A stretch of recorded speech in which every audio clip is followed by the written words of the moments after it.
The aromatic steam from the beef noodle soup couldn't mask the tension in Golden Dynasty's kitchen. I watched my father-in-law, Frank Liu, ladle out portions with the same technique he used for 30 years, and the same disregard for food safety standards that had kept me awake at night for the past 5. My name is Jennifer Chen, and until today, I was the operations manager of San Francisco's most famous Chinese restaurant, the place my husband Michael grew up in, where his father built a culinary empire one bowl of beef noodles at a time, and where I discovered that sometimes family traditions can hide dangerous secrets. "Too hot in here," Frank complained, wiping his brow with his bare hand before returning to the soup. "Jennifer, turn up air conditioning." "Yes, ba," I replied, using the Mandarin term for father while reaching for the thermostat. I didn't mention that the kitchen's heat was due to the broken ventilation system, a repair he'd refused to approve for months, just like he'd rejected my proposals for food safety training, proper storage procedures, and documented suppliers. The restaurant was packed, as usual. Golden Dynasty's reputation for authentic traditional cuisine drew crowds from across the city. Food critics raved about the old-world cooking methods and secret family recipes. None of them saw what happened behind the kitchen doors. "Big party coming at 7, Michael said, poking his head into the kitchen. My husband managed the front of house, leaving the kitchen to his father's iron control. "Dad, they're food bloggers. They want to film the cooking process." Frank's face lit up. "Good. Show them real Chinese cooking, not this modern nonsense." He shot me a look. "No need for Jennifer's clipboard today." My clipboard, containing health code requirements, temperature logs, and supplier documentation, was seen as an insult to 30 years of restaurant experience. Never mind that I had a degree in restaurant management and 5 years of experience turning failing establishments into successful ones. "The videos will be posted online," I said carefully. "Maybe we should review the food handling procedures." "Enough." Frank slammed his ladle down. "You think your fancy degree knows better than 30 years of success. This is how my father cooked, how I cook, how it's always been done." I bit my tongue, thinking of the documents stored in my private cloud drive. Records of unsafe food storage, unauthorized suppliers, and worse. Things I discovered while modernizing the restaurant's operations. Things Frank had ordered me to ignore. The afternoon passed in a blur of service. I kept one eye on the kitchen operations while reviewing the files on my laptop. The restaurant's 30th anniversary celebration was starting in 2 hours, and something felt wrong. The new seafood supplier Frank had insisted on using, the unusual payment patterns, the unmarked deliveries. "Jennifer." Frank's voice boomed across the kitchen. "Where are you?" "Guests arriving." I closed my laptop and headed to the main dining room, now decorated with red lanterns and gold banners. Local business leaders, longtime customers, and food critics filled the tables. Michael was greeting guests at the door, beaming with pride. Frank took the small stage we'd set up, microphone in hand. "Welcome, friends. 30 years ago, I started Golden Dynasty with my father's recipes and a dream. Today, we celebrate not just a restaurant, but a tradition of authentic Chinese cuisine." Applause filled the room. I stood near the kitchen doors, watching the servers distribute special anniversary dishes. Something caught my eye. The new seafood dish didn't look right. The color was off, the texture strange. "And now," Frank continued, "I want to thank my son Michael for carrying on our legacy. He understands the importance of tradition, of doing things the right way." More applause. Michael joined his father on stage, earning proud claps on the back. But Frank's voice turned serious. "Not everyone appreciates our traditions. Some people," his eyes found me, "think they know better than generations of experience, think that papers and regulations are more important than family knowledge." My heart started racing. This wasn't just a celebration speech. "That is why today, I must make a difficult announcement.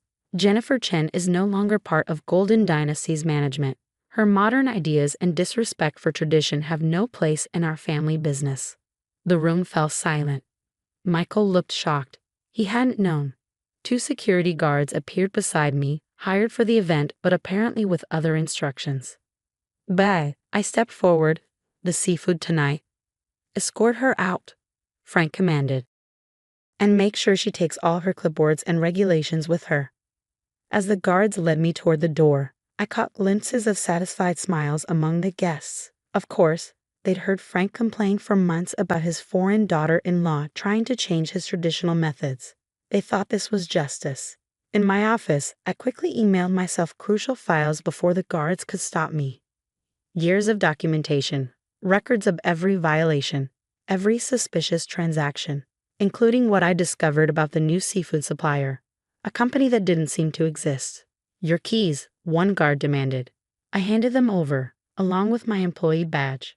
But they didn't know about the USB drive in my purse, or the photos on my phone, or the reports I'd already sent to certain authorities. Michael caught up with me in the parking lot. Jen, I'm sorry, I didn't know he was planning this. Did you know about the seafood supplier? I cut him off. About where that fish really comes from.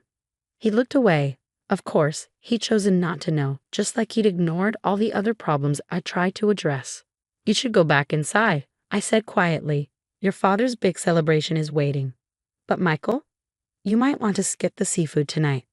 What are you talking about? You'll find out soon enough. I got into my car, hands shaking slightly as I started the engine. The health inspector's report tomorrow should be very interesting. Health inspector, there's no inspection scheduled. There is now. I pulled out my phone, showing him the email confirmation. Anonymous tip about food safety violations.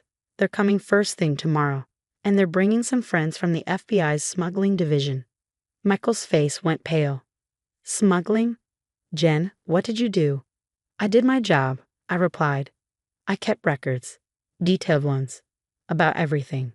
As I drove away, I watched Golden Dynasty's glowing signs in my rearview mirror. Frank thought he was protecting traditions. He didn't realize that some traditions aren't worth preserving, especially when they put people at risk. My phone buzzed. A message from my former colleague at the health department. Reports received. Task force briefed. Operation starts at 8 a.m. I smiled, thinking of Frank's face when he realized that his daughter-in-law's obsession with documentation had been more dangerous than he thought. Tomorrow would be interesting indeed. The next morning, I sat in a coffee shop across from Golden Dynasty, watching the drama unfold. Health inspectors arrived first, their official jackets visible even from a distance. Then came the FBI agents, followed by officers from the California Department of Fish and Wildlife. My documentation had sparked quite the interagency response. My phone buzzed, a message from Michael. What did you do? I didn't respond. Instead, I opened my laptop and pulled up the files I'd spent years compiling. The irregular payments to the seafood supplier. The unmarked deliveries arriving after hours. The suspiciously low prices for premium fish that should have cost 3 times as much. Through the restaurant's windows, I could see Frank gesturing angrily at the officials. His face turned from red to white as they produced their search warrant. Michael stood frozen by the host station, watching his father's empire crumble. Quite a morning, a voice said. I looked up to see Linda Martinez, my former colleague from the health department, sliding into the seat across from me.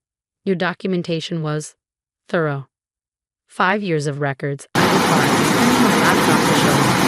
Every violation, every suspicious transaction, every food safety risk, including where that seafood really came from. Linda nodded at me, endangered species trafficking. The FBI's been trying to crack the smuggling ring for months. They just needed proof of who was involved. And I had all the proof they needed, I said quietly, watching more officials enter the restaurant. Right down to the delivery schedules and payment patterns. My phone kept buzzing, messages from family members, restaurant staff, even food critics wanting comments. I ignored them all. The truth would come out soon enough. Inside Golden Dynasty, the inspection team was doing their work. Health code violations were documented. Food samples were collected. Financial records were seized. And in the walk-in freezer, behind boxes of Frank's specially sourced seafood, they found exactly what I knew they would: containers of illegally imported fish, including protected species. By noon, the story had hit the local news. Famous Chinese restaurant raided. Health violations and smuggling allegations. Food bloggers who'd praised Golden Dynasty's authentic traditional cuisine were now frantically deleting their old reviews. Jennifer. Frank's voice boomed across the street. He'd spotted me through the coffee shop window and was storming over, face twisted with rage. You betrayed your family, destroyed our business. I stood calmly as he approached, aware of the health inspectors watching. No, bye. You destroyed it yourself. I tried to help you do things right, but you chose to put people at risk. Risk? He scoffed. 30 years, no problems. Your American rules, your paperwork, that's the real risk to our traditions. Traditions? I pulled out my phone, showing him photos I'd taken of the kitchen violations. Was it tradition to store raw meat at unsafe temperatures? To buy from unlicensed suppliers? To smuggle endangered species? His face paled slightly at the last accusation. You don't understand. I understand perfectly. I cut him off. You thought rules didn't apply to you. That your experience meant you could ignore food safety, ignore the law. Now you'll face the consequences. Michael appeared behind his father, looking shell-shocked. Jen, please, there must be some way to fix this. I softened slightly at my husband's distress. Actually, there is, but it will require real changes, not just cosmetic ones. I pulled out another file from my bag, a complete business restructuring plan I prepared months ago. New management structure, modern food safety protocols, legitimate suppliers, real training for staff, and most importantly, complete transparency in operations. Frank started to object, but Michael grabbed the file. What's the alternative? Prison time for endangered species trafficking, I said bluntly. Complete shutdown of the restaurant, loss of all licenses. Is that what you want for your father's legacy? The next few hours were intense. In a private room at the coffee shop, we negotiated with health officials and FBI agents. My detailed records of the smuggling operation proved valuable enough that the authorities were willing to work out a deal. In exchange for cooperation in breaking up the larger trafficking ring, Golden Dynasty could survive under new management and strict oversight. Frank raged, threatened, and finally broke down in tears. 30 years of doing things his way, and now his daughter-in-law had forced him to change. But when faced with the alternative federal prison, he signed the agreement. The restaurant closed for a month of complete renovation. Every piece of equipment was replaced or thoroughly cleaned. The staff underwent intensive food safety training. New suppliers were vetted and documented, and most importantly, the management structure changed. I returned as Chief Operating Officer with full authority over kitchen operations. Michael became CEO with his father moved to an advisory role focused on menu development, under proper oversight. The health department conducted weekly inspections for the first 3 months, which we passed with flying colors. When Golden Dynasty reopened, it was transformed. The dining room still held its traditional charm, but the kitchen was a model of modern food safety. We kept the beloved recipes but prepared them safely. Customers returned, drawn by the promise of authentic cuisine that they could trust. Surprisingly, it was Frank who adjusted best to the changes. Once he saw that we could maintain quality while following regulations, his resistance faded.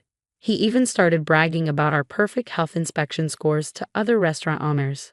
You were right, he told me one evening, 6 months after the raid. We were reviewing recipes, documenting each step properly. I was so afraid of losing our traditions that I forgot the most important tradition, taking care of our customers. The local Chinese community's reaction was mixed. Some saw me as a traitor who'd exposed one of our own. Others, especially younger restaurant owners, saw an opportunity. We started offering food safety workshops, helping other family restaurants modernize while preserving their cultural authenticity. A year later, I stood in Golden Dynasty's kitchen, watching the dinner service run smoothly. The new ventilation system hummed quietly. Staff moved efficiently between clearly labeled storage areas. The temperature logs were perfectly maintained. My phone buzzed. A message from the mail. Smiling meaning the work conducted. The evidence is crucial. I smiled remembering the word unforgettable and obsession with documentation. That obsession has closed his business even prompting those it expected. Michael appeared beside me, examining the daily inspection checklist. You know, Dad actually bragged about you at the Restaurant Association meeting yesterday. Called you the best thing that ever happened to Golden Dynasty. Better than the time he called me a regulation-obsessed traitor. I teased. Much better. He hesitated.